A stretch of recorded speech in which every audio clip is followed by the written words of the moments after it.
இது ஜிலேபி 100. அது அது என்ன மீன்? வவ்வால். சரி, இதில் எனக்கு 50 ரூபாய்க்கு போதும். நம்ம வந்து 50 ரூபாய்க்கு மட்டும்தான் வாங்க போகிறோம் மீன்.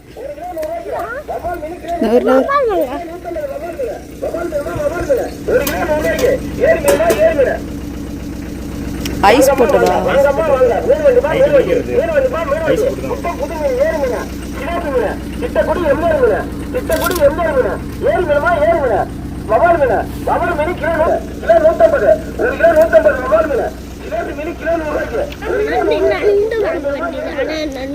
நண்டு அதுல இல்லடா, மீன் தான் இருக்கு.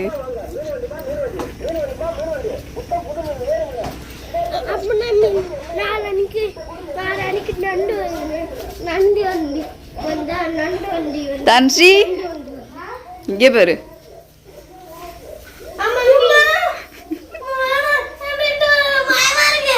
மீனுமா? 50 ரூபாய்க்கு 3 மீன் வாங்கியிருக்கேன். ஜிலேபி மீன் 50 ரூபாய்க்கு 3 மீன். ஐஸ்ல இருந்துச்சா, நைட்டு பிடிச்ச மீனும். தொட்டு பாரு கடிக்குதான்னு.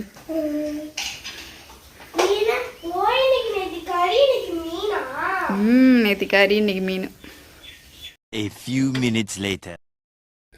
வணக்கம் ஃப்ரெண்ட்ஸ், இன்றைக்கி நம்ம வந்து ஜிலேபி மீனை வந்து எப்படி க்ளீன் பண்ணி அதை ஃப்ரை பண்ணி கறி வைக்கிறேன்னு சொல்லிட்டு இந்த வீடியோவில் வரும். வீடியோ மிஸ் பண்ணாமல் பாருங்கள். இப்போ நான் ஜிலேபி மீன் எப்படி கட் பண்ணுறேன்னு பார்த்தீங்கன்னா, சிசர் வச்சுக்கிட்டு அதோடைய ரெக்கைகள் எல்லாத்தையுமே நான் கட் பண்ணி எடுத்துக்கிறேன். ஆக்சுவலி இதோட ரெக்கை வந்து ரொம்ப முள் ஷார்ப்பாக இருக்கும். நம்ம வந்து பார்த்து பக்குவமாக தான் கட் பண்ணணும். கெண்டை மீனில் கூட இவ்வளோ ஷார்ப்பாக இருக்காது. ஜிலேபி மீனில் வந்து அதோடைய ரெக்கைகள் வந்து ஷார்ப்பாக இருக்கும். நம்ம பார்த்து பக்குவமாக கட் பண்ணும்போது அந்த முள் வந்து நம்ம கையை குத்தாமல் நம்ம பண்ணிக்கலாம். ஸோ நம்ம அவசரப்பட்டு நம்ம வேகமாக செஞ்சோம்னா கண்டிப்பாக கையில் குத்தி காயம் ஆகிறதுக்கு வாய்ப்பு இருக்குது. ஸோ இந்த ஜிலேபி மீன் க்ளீன் பண்ணும்போது பார்த்து தான் செய்யணும். ஸோ இந்த மாதிரி நான் ரெக்கையெல்லாம் கட் பண்ணி எடுத்துகிட்டு அரோமனையில் எப்படி செய்கிறேன்னு பார்த்தீங்கன்னா, அதோடைய செதிலெல்லாம் வந்து செத்தி எடுத்துக்கிறேன். நான் இப்படி தான் மீன் எப்போயுமே வந்து க்ளீன் பண்ணுவேன். இப்போ பார்க்கும்போது தெரியும் உங்களுக்கு எப்படி நான் க்ளீன் பண்ணிகிட்ருக்கேன்னு சொல்லிட்டு. பைக்கில் வந்து விற்கிறவங்கக்கிட்ட வந்து நான் மீன் வந்து அவங்களே எனக்கு க்ளீன் பண்ணி கொடுத்துருவாங்க. நம்ம வந்து க்ளீன் பண்ணணும் அவசியம் இல்லை. ஸோ இப்போ நம்ம வந்து டெம்போவில் வந்து வண்டியிலேருந்து வாங்கியிருக்கோம். அதனால் வந்து அவங்க க்ளீன் பண்ண மாட்டாங்க. அவங்க சேல் பண்ணுறது மட்டும்தான் பார்ப்பாங்க. அதனால் அவங்கக்கிட்ட நம்ம வாங்கினதுனால நம்மளே தான் க்ளீன் பண்ணிக்கிற மாதிரி இருக்கும். மோஸ்ட்லி இந்த மீன்லாம் வந்து அதிகமாக எங்கள் ஊர் பக்கம் வராது. நீங்களே வீடியோஸில் நிறைய பார்த்துருப்பீங்க. கெண்டை மீன், கவலை மீன், இந்தமாரி தான் நான் மீன் வந்து கறி வச்சுருப்பேன், ஃப்ரை பண்ணியிருப்பேன். ஃபர்ஸ்ட் டைம் நான் வந்து இப்போ ஜிலேபி மீன் வாங்கி வந்து நான் கறி வைக்க போகிறேன், ஃப்ரை பண்ண போகிறேன். பாருங்கள், இப்போ 3 தலையை கட் பண்ணிட்டேன். 3 வந்து பீஸாக வந்து ஃப்ரை பண்ணிக்கலான்னு சொல்லிவிட்டு பசங்க வந்து ஃப்ரை பண்ண மீன் தான் சாப்பிடுவாங்க. கறி வச்ச மீனை வந்து சாப்பிட மாட்டாங்க. அதனால் அவங்களுக்கு வந்து ஃப்ரை பண்ணி கொடுத்துடலாம். 3 தலையை வந்து குழம்பு வச்சிடலான்னு சொல்லிட்டு இப்போ மீனை பிரிச்சுட்டேன். இப்போ இந்த மீனுக்கு வந்து மசாலா ரெடி பண்ணியிருக்கேன். என்னென்ன மசாலா போட போகிறேன்னு பார்த்தீங்கன்னா, மீன் வறுவல் மசாலா, தனி மிளகாய்த்தூள், கொஞ்சமாக கார்ன்ஃப்ளவர் மாவு, லைட்டாக கொஞ்சம் கலருக்கு பவுட்ரு சேர்த்துக்கிறேன். ஆக்சுவலி காஷ்மீர் மிளகாய்த்தூள் என்கிட்ட இல்லை. லைட்டாக இஞ்சி பூண்டு பேஸ்ட்டு, சால்ட்டு. ஸோ இவ்வளோ தான் இந்த மீனுடைய மசாலா. எப்படி நான் வந்து போட்டிருக்கேன் பாருங்கள் மசாலா எப்படி இப்போ வந்து ரெடி பண்ணிட்டேன், போட்டு வச்சுட்டேன். ஸோ நான் இப்படி தான் ஃபிஷ்ஷுக்கு வந்து நான் மசாலா வந்து ரெடி பண்ணி போடுவேன். ஆக்சுவலி இருக்கிற மசாலா தான். கொஞ்ச நேரம் அது வந்து ஊறட்டோன்ட்டு ஃப்ரிட்ஜில் வச்சுட்டேன். அந்த கேப்பில் பசங்க வந்து ப்ளே பண்ணிகிட்ருக்குறாங்க. நான் மீன் தொட்டியில் வந்து மீன் வளர்த்துட்டு இருந்தேன். அந்த மீன் தொட்டிக்கு வாங்கியிருந்த கல் வச்சு அவங்க விளையாண்டுட்டுருக்குறாங்க. ஸோ இப்போ பார்த்தீங்கன்னா, இப்போ நான் குழம்பு வைக்க ஆரம்பிச்சிட்டேன். மீன் கறி, ஜிலேபி மீன் தலையை மட்டும் போட்டு கறி வச்சிடலான்னு சொல்லிட்டு கம்மியாக சிம்பிளாக வச்சுக்கலாம். ஏன்னா நாங்கள் 3 பேர் தான் இருக்கோம். ஹஸ்பண்ட் வந்து வேலைக்கு போயிட்டாங்க. ஸோ எங்கள் 3 பேருக்கு கம்மியாக வச்சுருக்கேன். மோஸ்ட்லி வந்து பசங்க இந்த குழம்பையும் அதிகமாக விரும்பி சாப்பிட மாட்டாங்க. பட்டும் படாமல் தான் சாப்பிடுவாங்க. அவங்களுக்கு வந்து மீன் குழம்புனாலே பிடிக்காது. அதனால் சரி கம்மியாக தான் நான் வச்சுருக்கேன். பாருங்கள், ரொம்ப ட்ரை ஆகி வந்ததுக்கப்புறம் தலையை வந்து இதில் ஆட் பண்ணி கொஞ்சம் நேரம் வேக வச்சுருவேன். நான் இப்படி தான் ஃபிஷ் கறி வைப்பேன். புளி, மிளகாய்த்தூள் 2 தான் ஆட் பண்ணுவேன். வேறு எதுவுமே இதில் ஆட் பண்ண மாட்டேன். தேங்காய்லாம் அரைச்சி ஊற்ற மாட்டேன். நான் இப்படி தான் நான் வந்து ஃபிஷ் கறி வைப்பேன். நல்லாயிருக்கும். இந்த பக்குவத்தில் ஸ்டேஜில் வந்து இப்போ தலையை வந்து ஆட் பண்ணிட்டேன். வால் வந்து நான் கட் பண்ணலை. ஆக்சுவலி ஃப்ரை பண்ணி கொடுத்துடலான்னு சொல்லிவிட்டு நான் அதை கட் பண்ணவே இல்லை. தலையை மட்டும்தான் கட் பண்ணியிருந்தேன். என்னோடய ஸ்டைலில் நான் இப்படி தான் ஃபிஷ் கறி வைப்பேன். ஸோ பாருங்கள், இப்போ ட்ரை ஆகிடுச்சு. ஸோ இதோட இதை மூடி வச்சுட்டு இதுக்கு ஒரு தாளிப்பு வந்து ஃபைனலில் கொடுத்துருவேன். அது இருக்கட்டும்னு சொல்லிவிட்டு இப்போ வந்து பசங்களுக்கு மீன் வறுத்து கொடுத்துர்லாம். ஃபஸ்ட்டே அவங்க வந்து ஸ்நாக்ஸ் மாதிரி மீன் சாப்பிட்றேன்னு சொல்லிவிட்டு ஒரு மீன் வந்து இப்போ போட்டிருக்கேன். நான் வானலில் தான் ஃப்ரை பண்ணுறேன். தோசைக்கல்லில் தவாலெல்லாம் போடலை.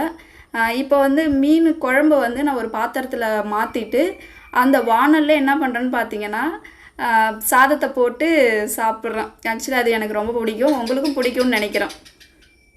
சரி இப்போ பாருங்கள், இப்போ ஒரு மீன் வறுத்து எடுத்துட்டேன், அடுத்த மீன் போட்டிருக்கேன், இன்னும் ஒரு மீன் இருக்குது. ஸோ 3 மீன் தான், 3 ஈடாக போட்டு எடுத்துக்கணும். ஏன்னா இதை நாங்கள் சின்ன சின்னதாக கட் பண்ணல, குழம்பு வந்து தாளிப்பு கொடுத்துட்டு பாருங்கள் எப்படி இருக்குன்னு சொல்லிட்டு சாதமும் வடித்து வச்சுட்டேன். இப்போ சாதமும் ரெடி, மீன் கறியும் ரெடி, மீன் வறுத்ததும் ரெடி. இப்போ பசங்க கிட்ட கொடுக்க போகிற அந்த மீனை அவங்க சாப்பிட்டு பார்த்துட்டு எப்படி இருக்குன்னு சொல்ல போகிறாங்க. ஆக்சுவலி இதுக்கு வந்து ஒரு லெமனும் கொஞ்சமாக ஆனியனும் நம்ம கட் பண்ணி வச்சு லெமன் புழிஞ்சு அந்த மீன் மேலே ஊற்றி நம்ம சாப்பிடும்போது டேஸ்ட்டு அல்டிமேட்டாக இருக்கும். ஆக்சுவலி லெமன் என்கிட்ட இல்லை, அதனால் பசங்க வந்து எதை கொடுத்தாலும் எப்படி வேணாலும் சாப்பிட்ருவாங்க. லெமன் தேடி பார்த்தா வீட்டில் இல்லை. சரி, அதுக்கப்புறம் கொடுங்க எனக்கு கொடுங்கன்னு போட்டுக்கிட்டு ஒரு மீனை வந்து 3 பேருமே நாங்கள் உட்காந்துட்டோம் டேஸ்ட்டு பார்க்குறதுக்கு. ஆக்சுவலி அந்த மீன் வந்து நைட்டு பிடிச்ச மீன் தான், ஆனால் சூப்பராக இருந்துச்சு. நல்லா கல் மாதிரி இருக்குது மீன், வந்து கரையும் இல்லை, எதுவும் ஆகலை, சூப்பராக இருந்துச்சு. ஃபஸ்ட் டைம் நான் வந்து ஜிலேபி மீன் வந்து ஃப்ரை பண்ணியிருக்கேன். ஜிலேபி மீன் தலையை வச்சு நான் கறி வச்சுருக்கேன். சரி, எப்படி இருக்குது பாருங்கள், அவங்க சாப்பிட்டு காட்டுறாங்க. அப்படியே மேலே வந்து நம்ம பிச்சு சாப்பிடும்போது அந்த சூடோடு சாப்பிடும்போது அவ்வளோ டேஸ்ட் இருந்துச்சு. லெமனும் ஆனியனும் இருந்துச்சுன்னா இன்னும் சூப்பராக இருந்திருக்கும். அவங்க வந்து எனக்கும் உனக்குன்னு போட்டி போட்டுட்டு சாப்பிட்றாங்க. ரொம்ப நல்லா இருந்துச்சு மீன் வந்து. 50 ரூபாய்க்கு தான் வாங்கியிருந்தேன். சரி போதும், இதுவே அவங்க ஒரு நாளைக்கு, ஏன்னா இப்போ நம்ம வந்து அதிகமாக வாங்கி நம்ம வைக்கும்போது அது மீந்து போயிடும். ஹஸ்பண்டும் கிடையாது, அவங்களும் வேலைக்கு போயிட்டாங்க. நாங்கள் 3 பேருக்கு, எங்கள் 3 பேருக்கு அது போதும். அதனால நான் 50 ரூபாய்க்கு கம்மியாக தான் வாங்கிக்கிட்டேன். ஸோ இப்போ பார்த்தா தெரியும், நானும் கூட உக்காந்துக்கிட்டு நானும் தான் சாப்பிடுவேன்னு சொல்லிட்டு போட்டி போட்டுக்கிட்டு இப்போ அந்த மீனை பிச்சு சாப்பிட்டுட்ருக்கோம். சரி, இன்னொரு மீன் போட்டிருக்கேன் பாருங்கள், அதுவும் இப்போ வந்து வெந்துட்டுருக்கு. ஸோ எப்படி வானலில் ஒட்டாமல் சூப்பராக வந்திருக்கு பாருங்கள் மீன். ஸோ நான் 65 சிக்கன் போட்டாலும் ஃபிஷ் ஃப்ரை போட்டாலும் நம்ம போடுற மசாலா வந்து அவ்வளோ பக்கமாக போடும்போது அது போய் வானலில் ஒட்டாது. ஸோ நம்ம மசாலாவில் தான் இருக்குது நம்மளோட டெக்னிக்கல். சில பேருக்கு பார்த்திங்கன்னா போயிட்டு வானலில் வந்து ஒட்டிக்கிட்டு இருக்கோம், சரியாக வராது. இவன் என்ன சொல்லிட்டானா, எனக்கு இன்னொரு மீன் இப்போயே வேணும் அப்படின்னு சொல்லியிருந்தான்.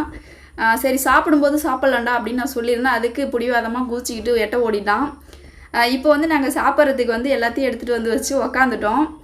பாருங்கள், எல்லாருக்கும் வந்து சாதம் போட்டு மீன் குழம்பு ஊற்றி 2 மீன், இப்போ ஒரு மீன் வந்து நாங்கள் ஃபஸ்ட்டே சாப்பிட்டுட்டோம். இப்போ 2 ஃப்ரை பண்ண மீனை வந்து எடுத்துகிட்டு வந்து வச்சுருக்கோம். தலை போட்ட குழம்பு இருக்குது பாருங்கள். ஸோ எப்படி சூப்பராக வந்துருக்கு பாருங்கள். பசங்களும் சாப்பிட்டு பார்த்துட்டு சூப்பராக இருக்குது அப்படின்னு சொல்லியிருந்தாங்க. ஆனால் அவங்க வந்து பட்டும் படாமல் தான் சாப்பிடுவாங்க. மீன் குழம்பு வந்து அவங்களுக்கு அவ்வளோவா பிடிக்காது. தர்ஷன் வந்து வறுத்த மீனை பிச்சு சோத்தில் கொஞ்சமாக வச்சு அதை எடுத்து அப்படியே சாப்பிட்றோம். ஸோ நாங்கள் எல்லாருமே அதேமாரி தான் ட்ரை பண்ணோம், நல்லாயிருக்கு அப்படின்னு சொல்லிட்டு. நாங்கள் சாப்பாட்டு கூட வந்து வறுத்த மீன் வச்சுலாம் சாப்பிட மாட்டோம். ஃப்ரை பண்ண மீனை தனியாகவே சாப்பிட்ருவோம், சாதமும் குழம்பும் தனியாக சாப்பிட்ருவோம். அது கூட மீன் ஆட் பண்ணி நாங்கள் இது வரைக்கும் சாப்பிட மாட்டோம். அப்படி சாப்பிட்டா எங்களுக்கு சாப்பிட்ட மாதிரியே இருக்காது, மீனை தனியாக சாப்பிட்டா தான் சாப்பிட்ட மாதிரி இருக்கும். ஸோ இப்போ நாங்கள் ரவுண்டாக உட்காந்து சூப்பராக சாப்பிட ஆரம்பிச்சிட்டோம். ஃபைனலாக பாருங்கள், இப்போ வந்து சாப்பிட்டே முடிக்க போகிறோம். ஆக்சுவலி இது வந்து சண்டேங்கிறதுனால சாட்டர்டே வந்து சிக்கன் எடுத்திருந்தேன், சண்டே வந்து ஃபிஷ் எடுத்திருந்தேன். ஸோ இவங்களுக்கு வந்து செகண்ட் சாட்டர்டேங்கிறதுனால சனிக்கிழமை லீவு, 2 நாள் லீவில் ஜாலியாக என்ஜாய் பண்ணிட்டாங்க. அதுக்கு தகுந்த மாதிரி நான்வெஜ்ஜும் சூப்பராக வச்சு சாப்பிட்டுட்டாங்க. ஸோ இப்போ சாப்பிட்டதோட அவங்க வந்து கையெல்லாம் வந்து சோப்பு போட்டு நல்லா வாஷ் பண்ணுறாங்க. ஏன்னா மீன் கவுச்சி வந்து ரொம்ப ஸ்மெல் வரும், அதனால் அவங்க வந்து கையை வந்து நல்லா வாஷ் பண்ணிவிட்டு இப்போது மதியம் 2 மணி போல் படுத்துட்டாங்க தூங்குறதுக்கு. ஸோ சாப்பிட்டாலே நான்வெஜ் சாப்பிட்டாலே ஒரு தூக்கத்தை போட்டால் தான் அது வந்து அன்றைய டேவே வந்து சூப்பராக போன மாதிரி இருக்கும். சரி, அப்படியே பசங்க கூட ஃபன் பண்ணிவிட்டு விளையாண்டுக்கிட்டு அப்படியே வந்து பசங்களை வந்து தூங்க வச்சாச்சு. அவங்க அது இதுன்னு சொல்லிகிட்டு இருக்கிறாங்க. சரி நீ பேசுமா அப்படின்னு சொல்லிட்டு பேச சொன்னேன். ஃபுல்லாக சாப்பிட்டோம் ஃப்ரெண்ட்ஸ், இப்போ தூங்க போகிறோம் ஃப்ரெண்ட்ஸ் அப்படின்னு சொல்லிட்டு அவங்க வந்து இப்போது விளையாண்டுட்டு இருக்கிறாங்க. பசங்களை அப்படியே நான் பார்த்தேன்னா தூங்க வச்சுட்டேன். Much later. தர்ஷனை வந்து சலூன் கடைக்கு கூட்டிகிட்டு போயிட்டு முடி கட் பண்ண கூட்டிகிட்டு போயிருந்தான். அவன் வந்து 1 வீக்காக சொல்லிட்டு இருந்தான், அம்மா ஸ்கூலில் வந்து மேம் வந்து முடி வெட்டிட்டு வர சொல்லிட்டு இருக்கிறாங்க, நீங்கள் கூட்டிகிட்டு போய் வெட்டி விடுங்கன்னு சொல்லிகிட்டே இருந்தான். நானும் கடைக்கு போய் வருவேன். கடையில் வந்து எங்கள் ஊர் அண்ணன் தான் வெட்டி விடுவாங்க, அந்த அண்ணன் வந்து இருக்க மாட்டாங்க. அதனால் நான் வந்து முடியலடா இன்றைக்கி இல்லை அப்படி இல்லைன்னு சொல்லி அவனை வந்து சொல்லிகிட்டே இருந்தேன். இல்லை மிஸ்ஸு திட்டுறாங்க, இன்றைக்கி எனக்கு வெட்டியே ஆகணும்னு சொன்னான். அப்புறம் அவனும் தூங்கி எழுந்ததுக்கப்புறம் கடைக்கு கூட்டிகிட்டு போய் அவனுக்கு ஹேர் கட் பண்ணிவிட்டு திரும்ப வீட்டுக்கு வந்துட்டேன். வீட்டுக்கு வந்ததுக்கப்புறம் ஈவினிங் ரொட்டீன் வந்து ஸ்டார்ட் ஆகிடுச்சு. ஈவினிங் ரொட்டீன் என்னென்னு பார்த்தீங்கன்னா, முன்னாடி வந்து கொஞ்சம் குப்பை கிடந்துச்சு பார்த்தீங்களா 1 வீக்காக, அது இப்போ தான் கொஞ்சம் வெயில் அடித்து காய ஆரம்பிச்சிச்சு. அதை கொளுத்தி விட்டுட்டு இவனுக்கு வந்து சுடு தண்ணி போட்டு விட்டுட்டேன். சுடு தண்ணி வச்சு குளிப்பாட்டி விடலாம். ஆல்ரெடி இவனை வந்து ஹாஸ்பிட்டலில் காமிச்சிட்டு இருக்கேன் இல்லையா, இவனுக்கு சளி வந்து ரொம்பமாக இருக்கிறதுனால சுடு தண்ணி போட்டுட்டு இருக்கிற கேப்பில் நம்ம முன்னாடி கூட்டி க்ளீன் பண்ணி கொளுத்தி விட்டுட்டு வந்துட்டு அவனை குளிப்பாட்டி விடலான்னு சொல்லிட்டு இப்போ முன்னாடி கொளுத்தி விட்டுட்ருக்கேன். இப்போ வந்து ஃபைனலாக தர்ஷனை வந்து குளிப்பாட்டியாச்சு. ஸோ அவன் குளித்ததுக்கப்புறம் அவனோட ஹேர் கட் எப்படி இருக்குன்னு பாருங்கள். அவன் ஸ்கூல் போகிறதுனால நம்ம ஸ்டைல் கட்டிங்லாம் எதுவுமே கட்டிங் கிடையாது, நார்மலாக இப்படி தான் நான் வந்து அவனுக்கு கட் பண்ணியிருக்கேன். ஏன்னா ஸ்கூலில் ஸ்கூலில் வந்து திட்டுவாங்க. ஏன் இப்படி கட் பண்ணியிருக்கேன் அப்படி கட் பண்ணியிருக்கேன்னு நம்மளை கேள்வி கேட்பாங்க. அதனால் அவன் ஸ்கூல் போகிறதுனால ஒரே கட்டிங் தான். ஸோ இந்த டே இப்படி தான் போச்சு. இந்த வீடியோஸ் பிடிச்சிருந்துச்சுன்னா லைக் பண்ணுங்கள், கமெண்ட் பண்ணுங்கள். தேங்க்யூ.